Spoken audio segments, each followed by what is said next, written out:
And this video is turning out to be a lot more exciting than I was expecting. Thank you for calling Lancaster BMW Mini, Bury St Edmunds, where you'll also find a world of other useful information. That includes finance options. As one of the nation's largest automotive retailers, we're committed to delivering customer experiences that aren't just founded in 1969. We'll be with you. Good afternoon, Lancaster BMW. Jordan speaking. How can I help? Hey, I'm interested in a BMW M2 you've got for sale. Okay, I'm just going to call through to our sales team and see if that vehicle's still available. Okay.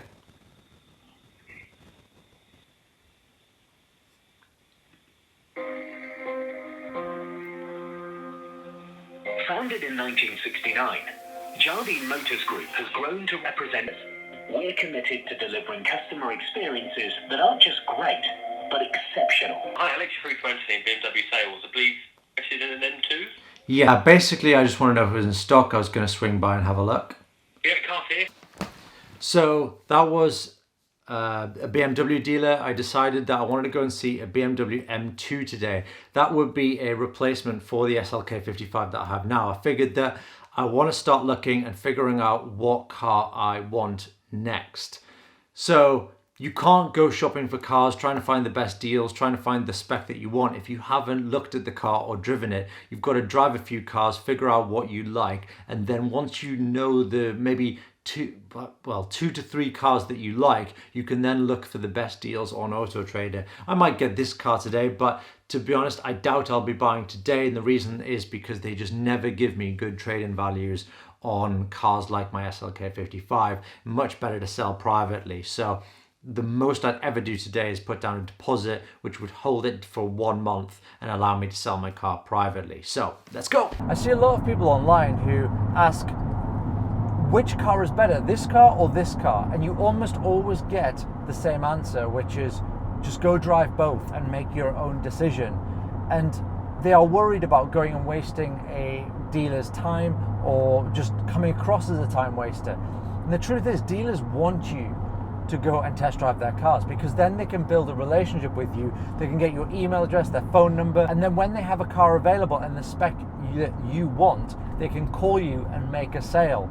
So if their cars are good, they want you to go and drive them. There is a lesson I've learned, especially with cars, is that with cars, there is always a car that you want that is just out of budget, and you have to be able to settle on what your budget is and to be happy with what your budget allows.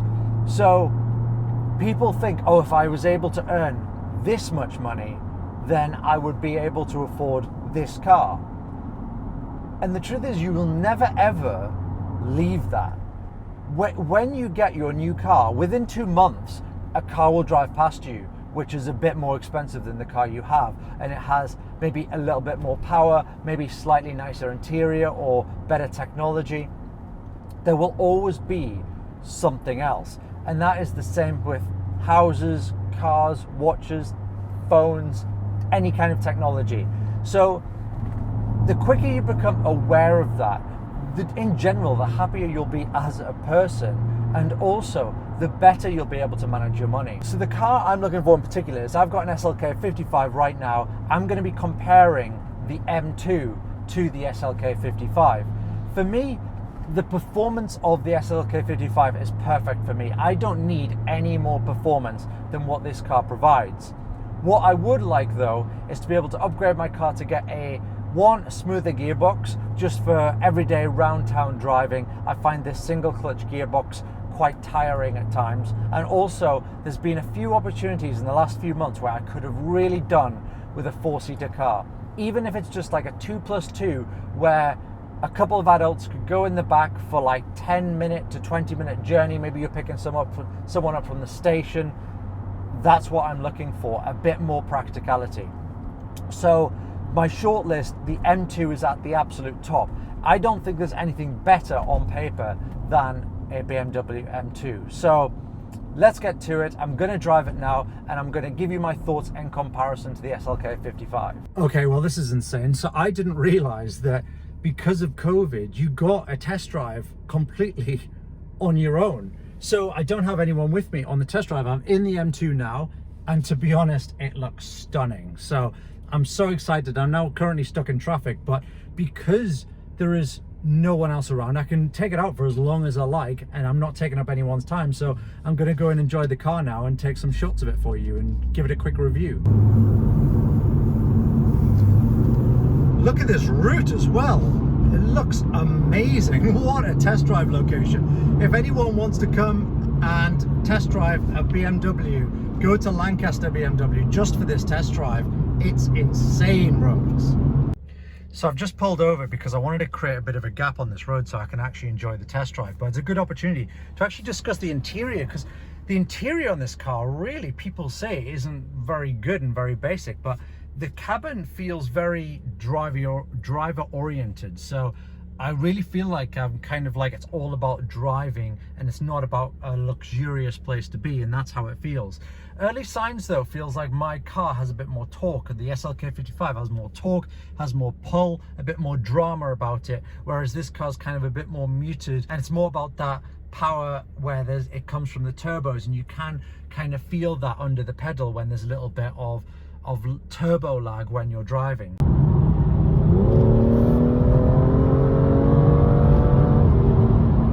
Well, this was a good find. This is an opportunity just to hear the exhaust noise here. So this is stock exhaust, just put my foot down, and I love the burbles. I don't think the camera will pick that up, but the burbles are really nice. But apart from that, my V8 does sound a little bit better, unfortunately, but I kind of expected that. So while we're here, let's take a look around the car, because I've just literally pulled up in an empty lane just to have a look, because it looks amazing. The stance of the car is fantastic. What I would prefer though is these grills at the front. I prefer to have them black, I think, rather than the chrome. But I love the way this car looks just from this front. It looks so mean, considering this is kind of in the hot hatch market. I think it is so cool. So far the drive has been awesome. Again, it is a bit muted compared to my car, but it does feel more refined. It feels sort of a bit much safer, more modern, but again, there is a little bit of artificialness there as well, a lot more than I was expecting. When people say that this is the best daily car that you can get, I kind of believe it. Like Chris Harris, for example, has one, uses his daily because it doesn't look like something special where people want to see who's driving it, but it does give you all the performance that you want. Plus, the guy at the BMW dealer said that you will get about 28 to 30 miles per gallon everyday use, and might even get 40 on a run, which is exactly what you want for a daily driver. And this video is turning out to be a lot more exciting than I was expecting. I was expecting just to give you guys a few tips today, go test drive a car, but now you guys get to experience it with me as well.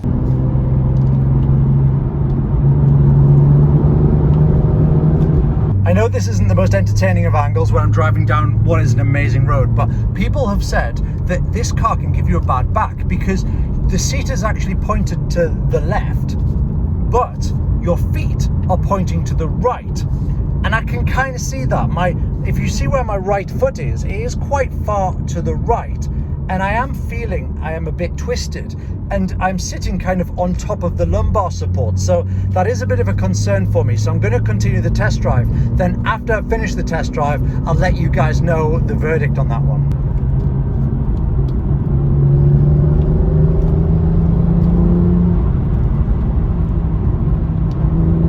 One thing I can say, this gearbox is fantastic. The DCT, the shifts are so quick. It's just instant. Whenever I want to change up, bang, straight into gear. Change down, amazing. Okay, I hate to mention this. I really, really hate to mention this, but the steering doesn't have much feel. It really doesn't. Like, it is very artificial, the steering, and I'm not sure if I like it. So that is one thing. It's sort of like, it also tramlines, and you feel the road, but very artificially, like it's trying to tell you, but slightly too late. So I actually, even though I don't like the steering on my car, I think I do prefer it to this kind of artificialness that this car is giving me. But the one thing I have noticed is the the chassis and the handling is fantastic. The amount of grip you have for a rear-wheel drive car is unbelievable. So that is fantastic. I wonder what miles per gallon I'll get on this trip, because this will be a daily car for me as well. So let's see what it's like. This car is pretty awesome, I have to say. It is a lot of fun, and I can totally see why people buy them. I'm not totally convinced yet. I want to experience a few other cars first, but this is definitely on the short list. I'd say I wouldn't pay 35 grand for one, but I definitely consider paying kind of high 20s for one. And I think you'd be getting a great car for your money.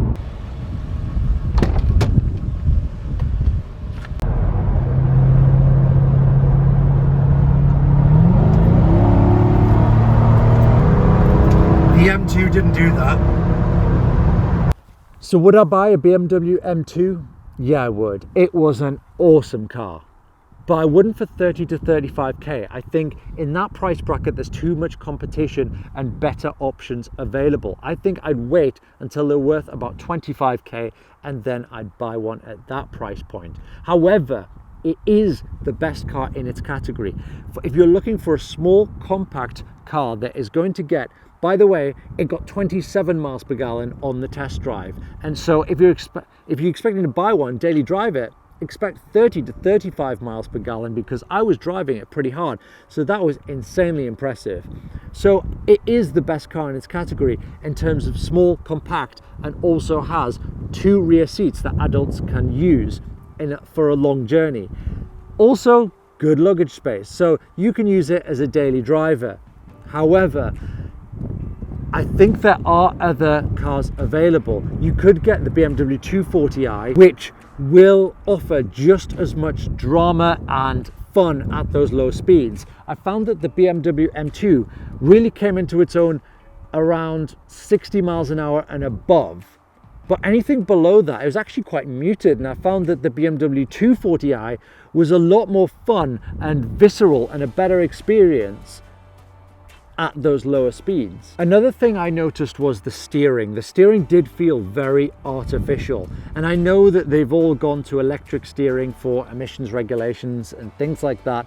However, they've tried to create artificial feedback, and to me it just felt like the car was tramlining rather than giving you proper feedback. So I know Audi just don't bother with it, and they just go for pure electric steering and no feel, and this is what BMW are trying to do. And on that subject, the traction control was very interesting. So the guy at the dealer told me that the traction control is designed to let the back end come out a little bit, and it keeps you engaged. Again, it's artificial, but it was pretty cool. And I know people who've bought BMW M4s who thought the car was trying to kill them. And now that I know this, I do wonder if they just didn't understand the car and it was deliberately letting the back end step out a little bit to keep you engaged, but you weren't actually that close to killing yourself. In terms of what people are saying about giving them a bad back, my feet were slightly off center, but I think the bad back is actually coming also from the hard suspension. No matter what setting you put it in, whether it's in comfort, sport, it is rock hard suspension, and I think that combined with quite hard seats and also being off center really is jolting your back and then possibly causing soreness for people. So that is my summary of the BMW M2. It's an awesome car, but it has to be for the right person at the right price point, and they will be getting the best car for the money. A lot of people ask about the BMW competition and it being a lot better car. I've heard mixed things. I will possibly drive one, but it's not going to be anytime soon. One car that I am going to drive next is the Mustang GT. I think that will be an awesome car, and also you can pick one of those up in the mid-20s. Also an Audi TTS, because I think for the money, what you can get those for, it's incredible, and they've got great performance, but I just want to see what an Audi drives like too. This car, the SLK55, that's going up for sale now, but I don't expect to sell it. I've only taken out a 1-week advert, and if it doesn't sell, then I will likely keep it until summer next year and then change my car.